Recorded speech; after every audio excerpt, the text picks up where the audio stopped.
এবারের ঈদযাত্রা শতভাগ না হলেও মোটামুটি স্বস্তির, এমনটা জানিয়েছেন রেলপথ উপদেষ্টা মোহাম্মদ ফাউজুল কবির খান।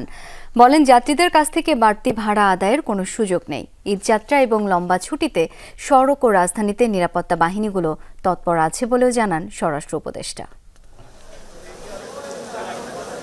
দুপুরে কমলাপুর রেল স্টেশনে ঘরমুখ মানুষের ঈদযাত্রা পরিদর্শনে আসেন রেল ও সড়ক পরিবহন উপদেষ্টা ফাউজুল কবির খান। সমস্যা না থাকায় সন্তুষ্টি প্রকাশ করেন তিনি। জানান, নিরাপত্তা নিশ্চিতে সমন্বিতভাবে কাজ করা হচ্ছে। আমরা কিন্তু নির্দেশ দেওয়া আছে যে ছাদে কোনো উঠবে না, কিন্তু এখন এখানে আবার একটা মানবিক দিকও আছে। আপনি যদি এখন নির্যাতন করেন, যদি তাকে জোর করে নামান এবং সে যদি নামতে না চায়, তাহলে আপনারাই আবার সাংবাদিকরা বলবেন যে করা হচ্ছে। কিন্তু এখন থেকে আবার আপনারা যেহেতু এই কথাটা আবার তুললেন, আমরা আবার নির্দেশ দিয়ে যাচ্ছি যে ছাদের উপরে যাত্রী উঠবে না। এর আগে সায়দাবাস বাস টার্মিনাল পরিদর্শন করেন তিনি। বলেন, জ্বালানি তেলের দাম কমানো হয়েছে, তাই বাসে বাড়তি ভাড়া নেয়ার কোনো সুযোগ নেই।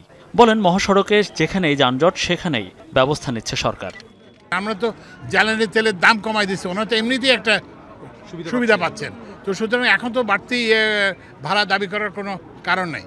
বিকেলে স্বরাষ্ট্র উপদেষ্টা জাহাঙ্গীর আলম চৌধুরী পরিদর্শনে যান গাবতলী পশুর হাট। মন্তব্য করেন, এবার গরুর দাম কম, মজুদও পর্যাপ্ত। বলেন, আওয়ামী লীগের দুর্নীতিবাজরা নেই, তাই বড় গরু কেনার ক্ষেত্রে মানুষের আগ্রহ কম। আগে হলো দুর্নীতির টাকা ভরা ছিল পকেটে, এখন তো দুর্নীতির টাকা নাই, এখন এই জন্য বড় গরু কিনতে পারতেছে না। যেহেতু তো দুর্নীতিবাজ যাদের কাছে টাকা ছিল, ব্ল্যাক মানি ছিল, তারা তো বড় বড় গরু কিনত, অত বড় গরু কিনা ডিফিকাল্ট। রাজধানী আইন শৃঙ্খলা পরিস্থিতি মাশাআল্লাহ খুবই ভালো থাকবে, যেহেতু আমাদের আপনারা সবাই ছুটি চলে গেলেও আমাদের ইউনিফর্ম বাহিনী কিন্তু থেকে যাইতেছে, এই জন্য কোনো অসুবিধা হবে না। এ সময় বাজারের সার্বিক ব্যবস্থাপনা এবং আইনশৃঙ্খলা পরিস্থিতি নিয়ে সন্তুষ্টি প্রকাশ করেন সরকারের উপদেষ্টারা। মনিরুল ইসলাম, যমুনা নিউজ, ঢাকা। কিন্তু বাথরুম যাতা ওডোনিল নাই। ওডোনিল সুবাসিত ঘরে স্ট্যাটাস বাড়ে।